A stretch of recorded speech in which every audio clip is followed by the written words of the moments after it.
Trago boas notícias aos irmãos. Hoje pela manhã eu conversava com o Cornélio, o diácono Cornélio, ele falava: pastor, está batendo muito duro. Quando não é o senhor, é o reverendo Joer. Eu trago boas notícias para vocês, né? O Evangelho nos traz boas notícias. E o Evangelho no Antigo Testamento também nos faz isso. Eu quero nessa noite que você saia daqui muito leve, não pela sua dignidade, pelo seu poder, pela sua disciplina e força, mas por aquilo que Cristo fez por você, pela própria promessa, pela própria eficácia da obra de Jesus em salvar o seu povo, salvar a sua igreja.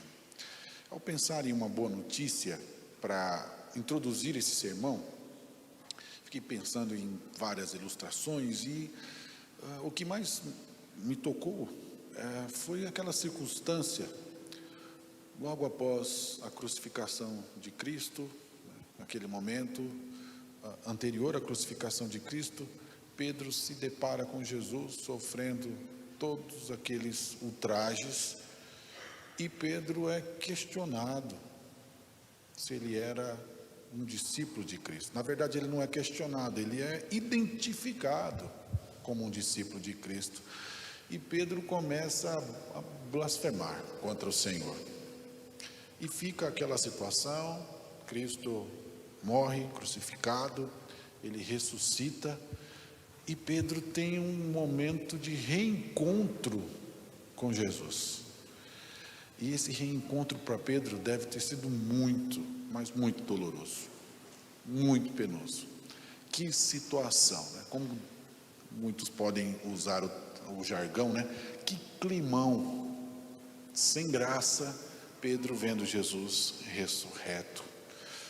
E Pedro tem boas notícias. Ele recebe uma boa notícia clara de Jesus, o identificando da mesma forma como sempre identificou como seu discípulo. E Jesus, ao invés de falar que o amava, ele pergunta: Pedro, tu me amas? Pedro fala: o senhor sabe. Pedro, tu me amas? E na terceira vez: Senhor, o senhor sabe todas as coisas. Então apacenta as minhas ovelhas, apacenta o meu rebanho. Ele tem uma ótima notícia: ele não foi excluído de maneira nenhuma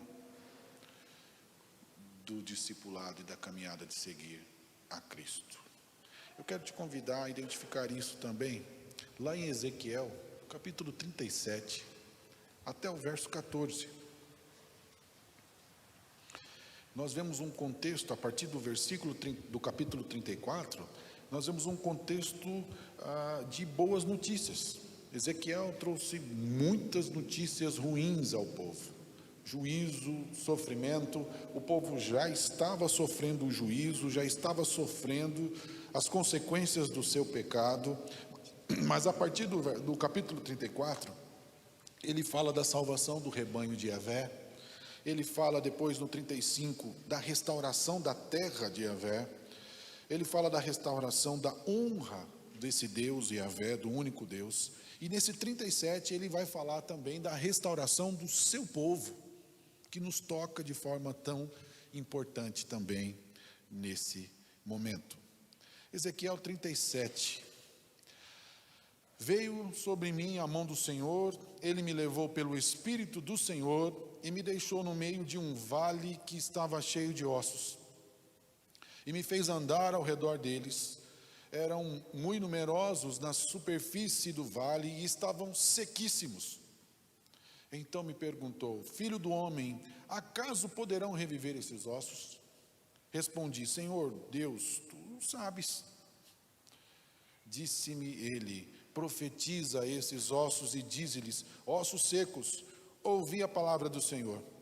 Assim diz o Senhor Deus a estes ossos: eis que farei entrar o Espírito em vós e vivereis.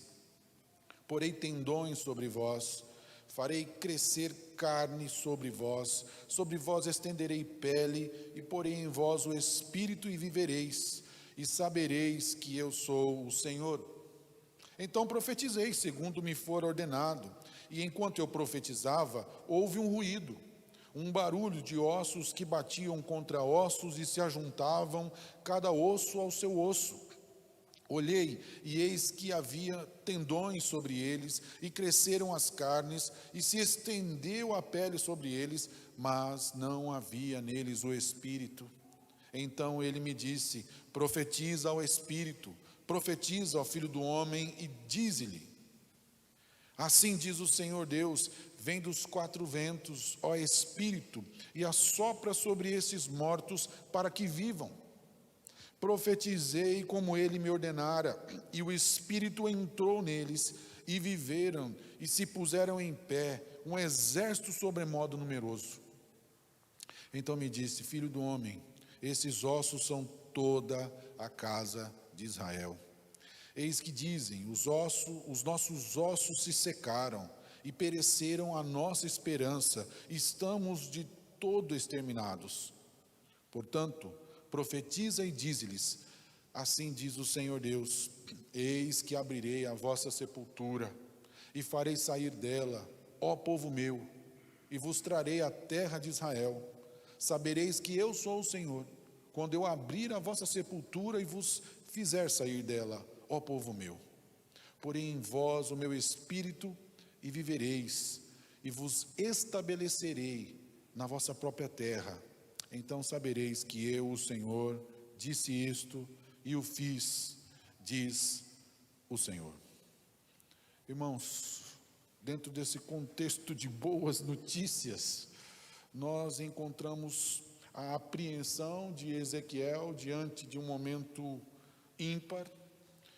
Ele está sendo comissionado por Deus a levar uma mensagem, mas ao mesmo tempo ele participa dessa mensagem, ele se identifica diante dessa mensagem.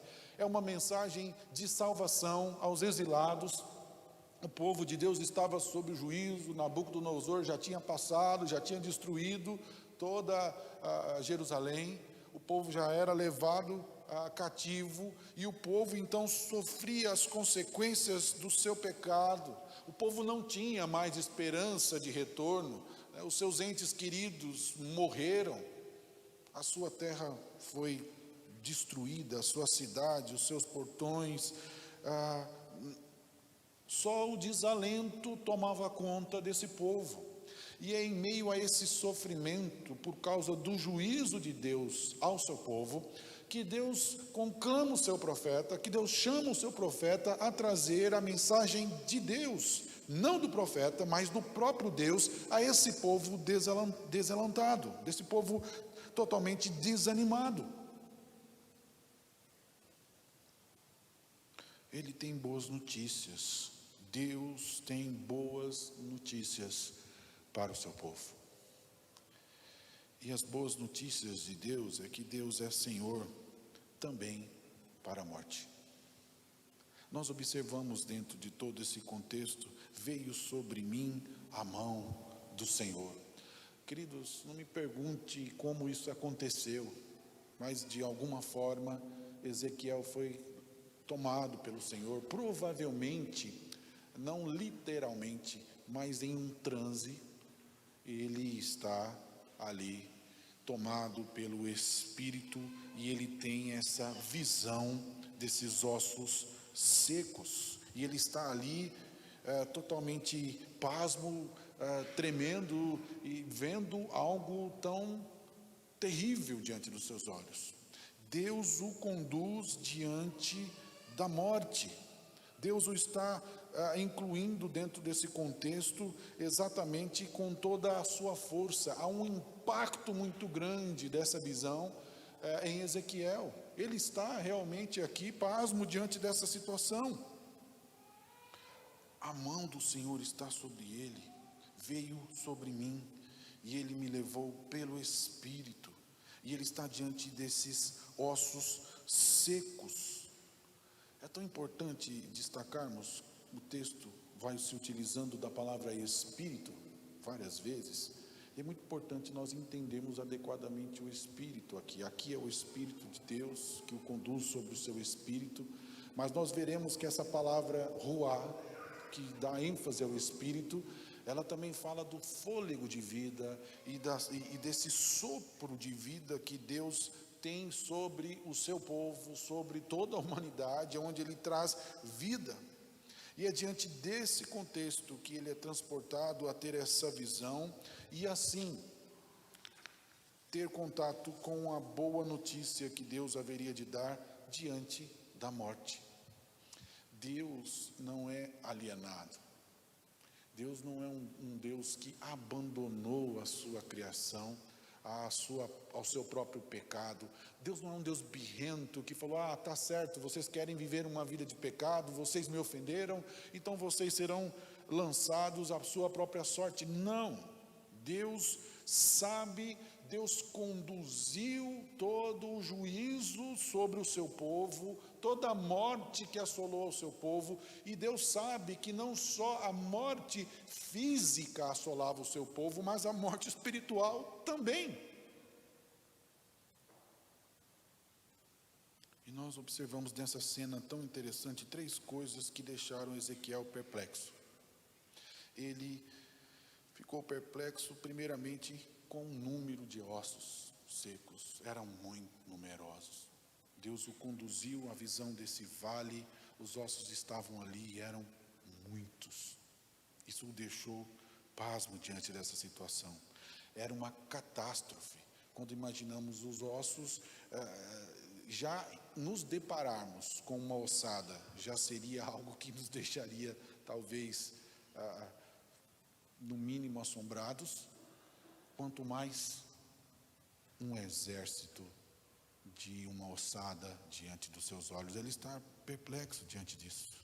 Ele também está perplexo porque na cultura judaica, como também na nossa, não é comum observarmos uma ossada exposta diante da sociedade.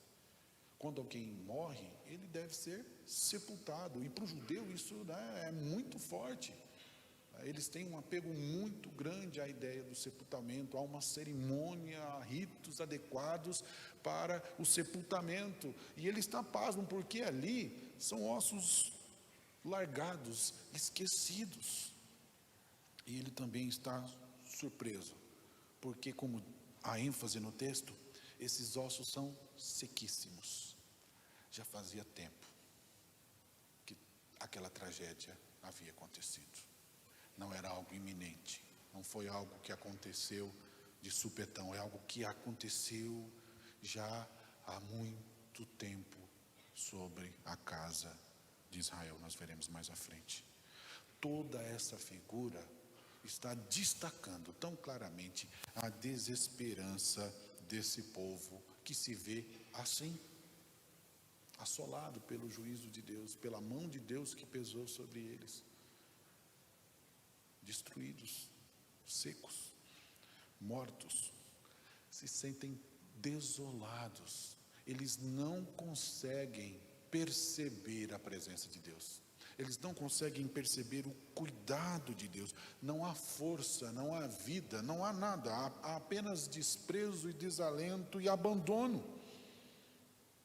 Essa é a finalidade dessa visão que Deus conduz Ezequiel para ver e depois falar ao povo. Deus sabe de tudo o que se passa no contexto do seu povo, porque é o próprio Deus quem conduz o seu povo à morte. É claro que eles morreram por causa dos seus pecados, é claro que há a consequência clara, mas é o próprio Deus que está dirigindo todas essas questões. Ele é o Senhor. Não é porque eles morreram, não é porque estão distantes do ideal de viver em comunhão com o seu Deus, na sua terra, usufruindo da lei adequadamente, adorando o Senhor, não é porque eles não estão mais fazendo isso que Deus os abandona, não é porque eles estão mortos que Deus não tem um propósito. Deus tem um propósito, mesmo diante do horror, mesmo diante dessa intensidade, Deus tem uma finalidade. A realidade do ser como inimigo de Deus, ela é assim, ela é desoladora. Quem é inimigo do Senhor? Quem está debaixo da sua mão como juízo? sofre como seco, como um osso seco diante do poder de Deus. Não há esperança e não há vida. Se o Senhor não se levantar e não tomar o seu profeta, que o Senhor não proferir a sua palavra de ordem, de vida, só haverá morte. Mas para nós, que somos povo de Deus, mesmo diante da morte, a vida, a morte não é o nosso fim, mesmo que Deus nos conduza diante desta. Há uma boa notícia: Deus está vendo tudo. Deus sabe o que se passa no seu contexto, na sua vida. Deus sabe os impossíveis que você tem apresentado diante dele. E Deus sabe que você é dele. E Deus o está conduzindo nesse vale da sombra da morte. Essa segurança que o profeta está recebendo de Deus. Deus vê tudo isso. E Deus conduz o profeta a ver também como uma clara metáfora da circunstância que Deus conduz para realizar o seu propósito. A morte faz parte da restauração. Em muitos casos, a morte é necessária para que haja vida. E é assim que Deus se mostra presente. Em segundo lugar, eu tenho boas notícias, não só porque Deus vê que estamos mortos ou que passamos pela morte, mas é porque Ele vê a nossa situação de morte e nos dá vida. Porque é esse o propósito que Ele conduz o profeta. Não era só para que ele ficasse pasmo diante daqueles numerosos ossos secos que estavam ali diante dele, mas era para que ele profetizasse, era para que ele levasse a palavra, não dele, mas de Deus, para que esses ossos revivessem. Nós observamos por 2 vezes o profeta declarando, profetizando, conforme Deus mandou, e ele faz o registro. Se observarmos, é Deus que está falando o tempo todo. Não há espaço aqui para uma visão, uma perspectiva do profeta. Não, tudo o que ele observa, Deus ordena e Deus diz o que ele deve falar e Deus o conduz como ele deve falar e assim ele o falará, porque o que traz vida não é nada que venha necessariamente do profeta, mas é algo que vem do próprio Deus. E é isso que importa. É esse o contraste que ele faz quando ele diz filho do homem. Essa expressão tão usada, Jesus já se identificou, foi identificado como filho do homem. É um contraste a ideia de filho do homem com a ideia de Deus. Se você é filho do homem, você é limitado. Você tem carne, você tem osso, você tem espírito. E você não se compara à grandiosidade de Deus. Quem é você diante desses ossos secos? Parece esse contraste. Filho do homem, pode reviver esses ossos. Esses ossos podem reviver. E é tão interessante que a resposta de Ezequiel, ela fica... me perdoem a ilustração, mas eu preciso. É como se Deus passasse a bola para Ezequiel. Em vez de Ezequiel dominar e depois ver o que ele vai fazer, não, ele já devolve direto para Deus de cabeça. Ele fala, não, eu não quero essa bola não. Ezequiel, é possível que esses ossos revivam? O Senhor sabe. É o Senhor que sabe. Ele devolve automaticamente. Ele fica no meio do muro. Por quê? Porque ele sabe que Deus é poderoso, ele sabe que Deus é Senhor, mas ele sabe que ele é pecador, que o seu povo é pecador e que também está recebendo o juízo de Deus. E ele fica identificado com o desânimo do seu povo, porque ele também, me atrevo a dizer, faz parte desses ossos secos. Ele está também desanimado com esse desalento. E Deus o chama e fala, filho do homem, pode reviver. Senhor, o Senhor que sabe todas as coisas. Eu não sei de nada não. O Senhor é quem sabe. E a resposta de Yahvé, do nosso Deus, é devolver para ele. Fala, não, pega aí. estou perguntando para você, e é você que vai lá, e é você que vai profetizar, e é você que dirá as palavras de vida. Diga assim. Deus o envolve nesse processo de vida. Irmãos, momentos de crise, a crença na bênção e a crença na morte, muitas vezes nos divide. Nos sentimos no meio do muro, não sabemos para onde correr, não entendemos os desígnios do Senhor. Mas o que me chama a atenção é que se Deus se deu ao trabalho de chamar o profeta, de o conduzir nessa experiência maravilhosa, de visualizar a morte, o mínimo que ele deveria esperar é que Deus trouxesse a vida. Porque eles são o povo de Deus. Ele deveria esperar muito mais do que um ciclo de morte, mas a vida. E é dessa forma que Ezequiel então é convocado a chamar esses ossos secos em favor da mensagem de Deus. É estranho falar com osso, falar com o que não tem vida, e ele é convocado a fazer isso. Mas não é estranho. Se você teve o privilégio de ler Ezequiel, você vai ver que Ezequiel não tem nada de convencional.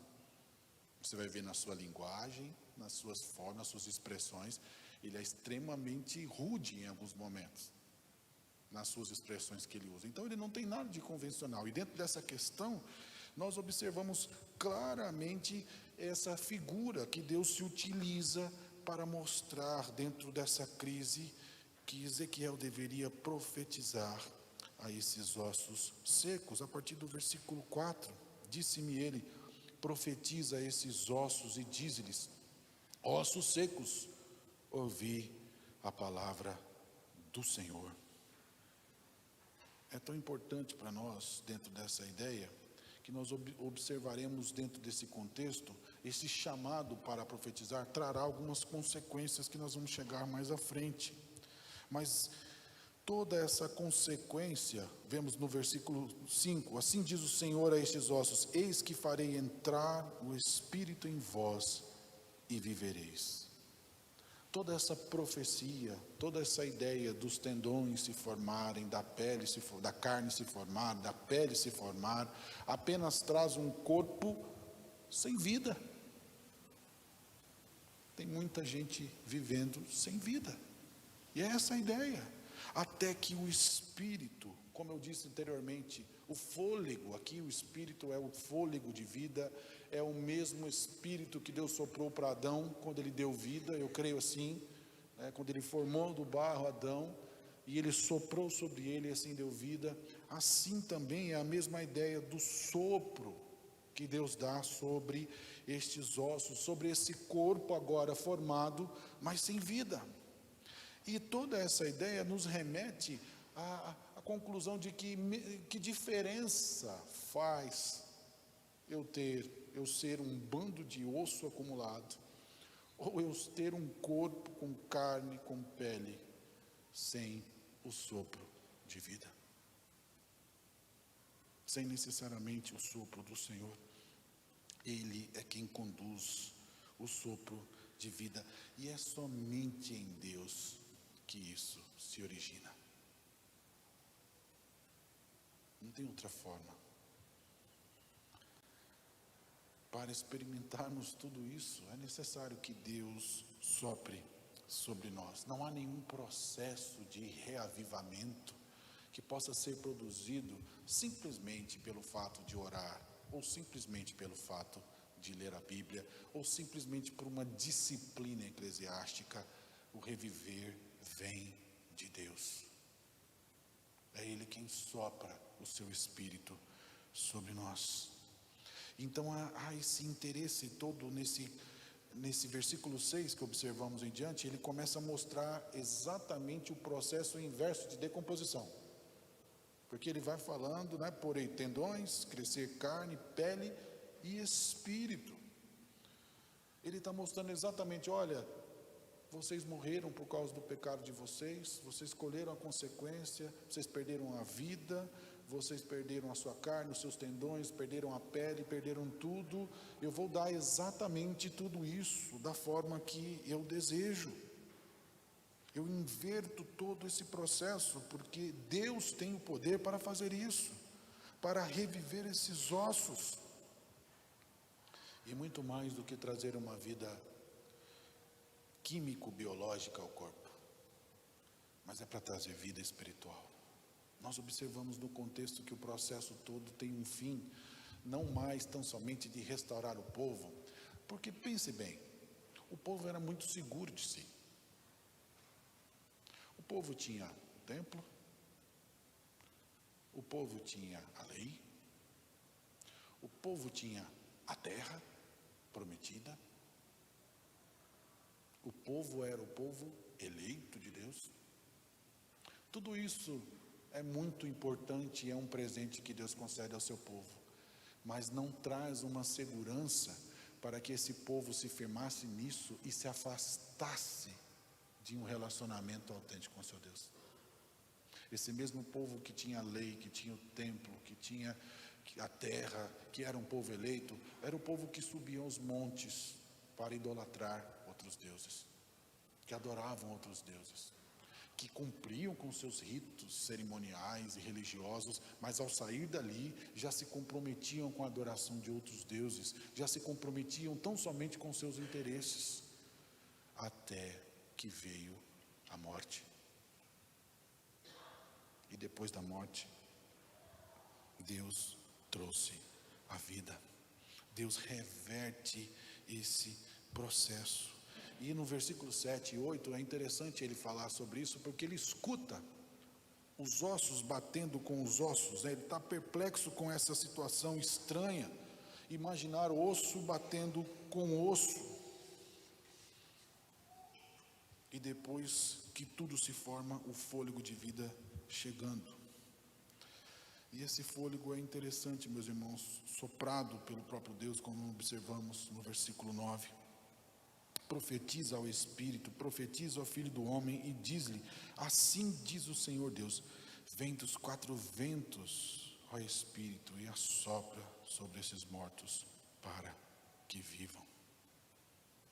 É esse Espírito que é soprado, que traz o fôlego e o fôlego de vida. Esse Deus que é soberano, que é o Senhor do universo, conclama esse Espírito de todas as direções, mostrando talvez a urgência para que todos nesse momento se apresentem numa ideia de unidade, trazendo vida e fôlego ao seu povo. Essa é a vontade de Deus, restaurar o seu povo. E não há como fugir da ideia, quando Ezequiel tem essa visão, de Ezequiel imaginar esses ossos como seus compatriotas, como seus parentes, como seus entes queridos, que ficaram lá em Jerusalém, expostos às aves do céu, às feras que devoraram as suas carnes. Isso trouxe talvez essa dor e esse quebrantamento, porque é exatamente esta consequência prevista no Antigo Testamento, lá em Deuteronômio, das consequências do povo que quebra o pacto. O povo que quebra o pacto com o seu Deus, que quebra a aliança, as maldições da aliança alcançaram o povo de Deus, Deuteronômio 28. Essas maldições alcançaram e as consequências são essas. Eles não deveriam ser enterrados, mas o seu corpo e a sua carne deveria ficar exposta como sinal de vergonha, de ignomínia, como sinal de juízo de Deus sobre eles. E é exatamente isso que aconteceu. E Ezequiel então tem o privilégio de ver a consequência do pecado, mas nesta visão de ver a consequência do perdão, de ver a consequência da restauração. Não mais a maldição dos pecados, mas a bênção da vida. E no versículo 10, profetizei como ele me ordenara, e o Espírito entrou nele, e viveram, e se puseram em pé, um exército sobremodo numeroso. Há um contraste aqui. Eram apenas ossos secos num vale. Agora há um exército. Há uma quantidade enorme de pessoas prontas, levantadas, restauradas por Deus, prontas para viverem e para glorificarem o seu nome. É isso que Deus faz. É isso que Deus conduz. Essa é a vontade santa do nosso Deus. É somente com o seu sopro que há uma nova vida, que há o ressurgimento da vida. E é interessante porque ele usa a mesma expressão no versículo 11. Ele não falou lá, filho do homem, olha esses ossos secos. Agora ele diz, filho do homem, esses ossos são toda a casa de Israel. O versículo 11 é central para o nosso entendimento dessa passagem, porque ele está explicando toda essa ideia, dessa metáfora. É a casa de Israel.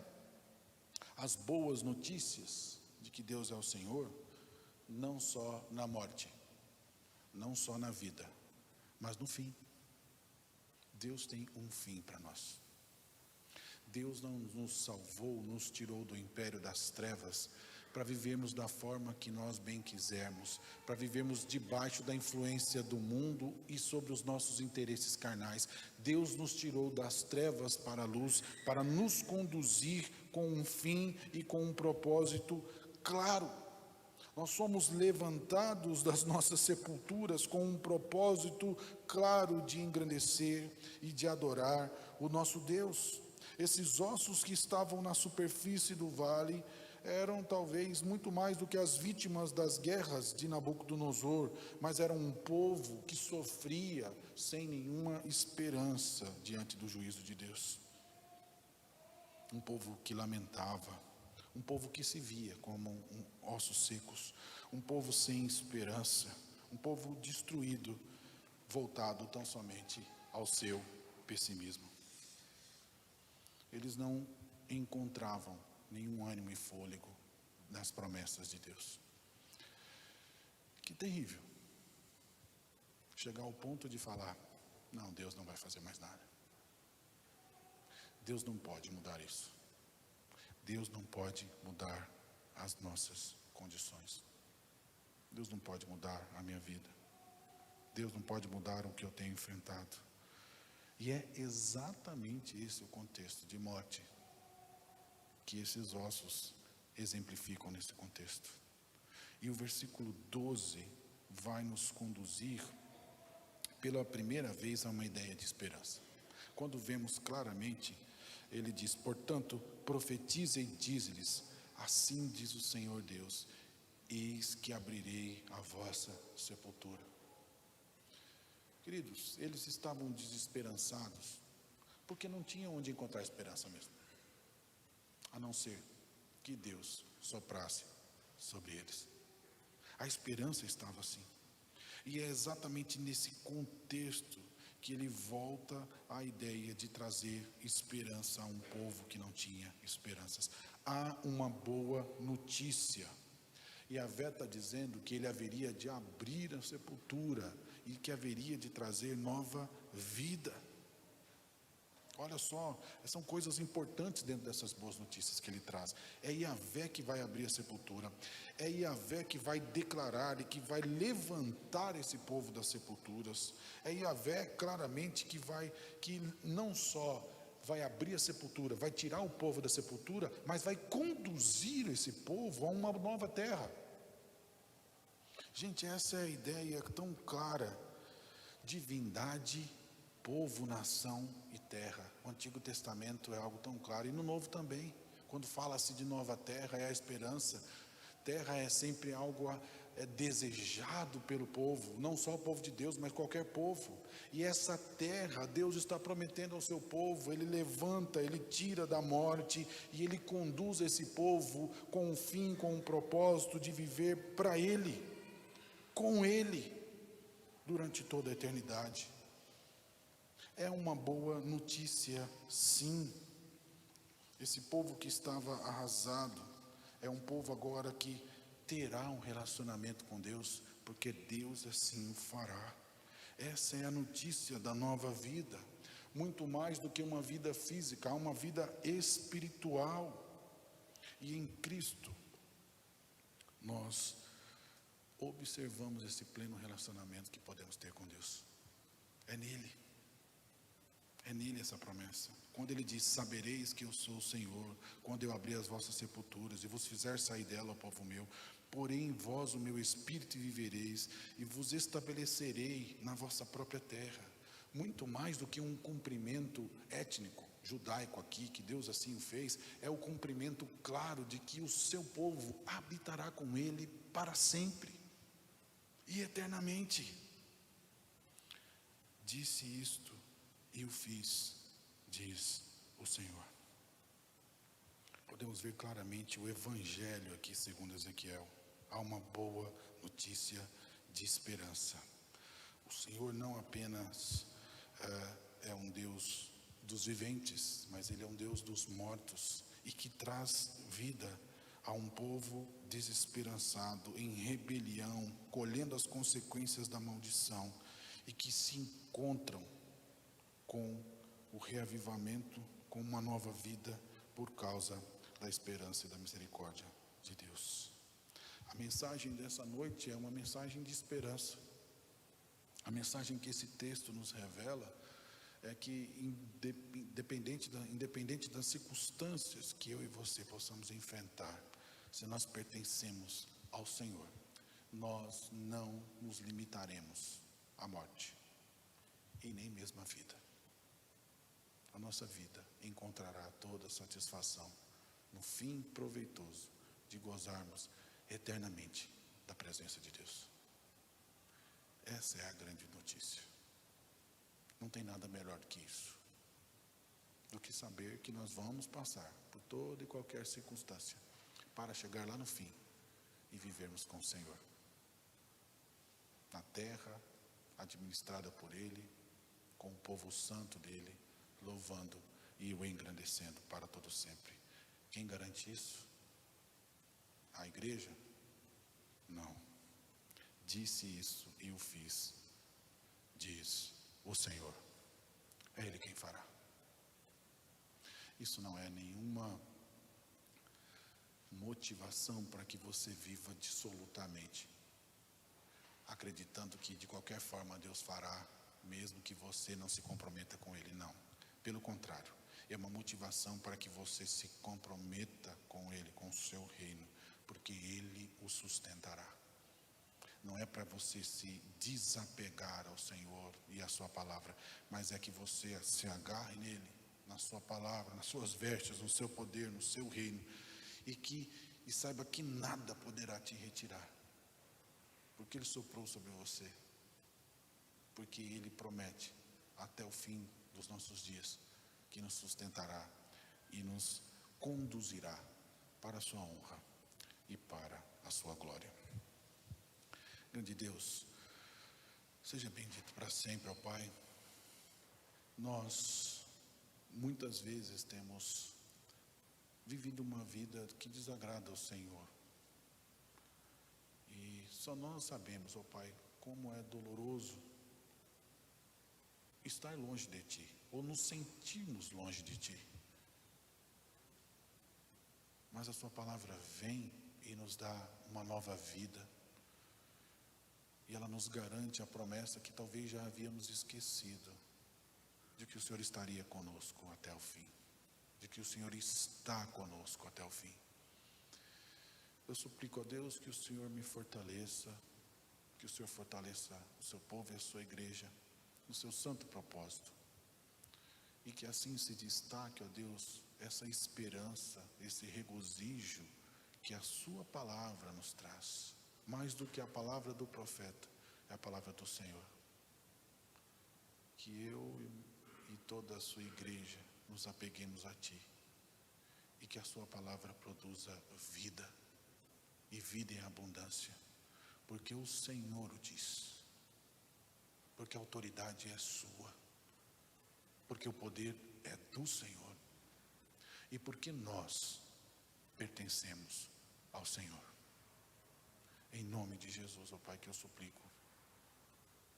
Que não haja desesperança no meio daqueles que são salvos, aqueles que pertencem a Ti, mas que se destaque toda a perseverança, todo o ânimo e toda a gratidão daqueles que o Espírito foi soprado e que habita em nós. No nome precioso de Jesus. Amém. Vamos cantar ao Senhor mais um cântico.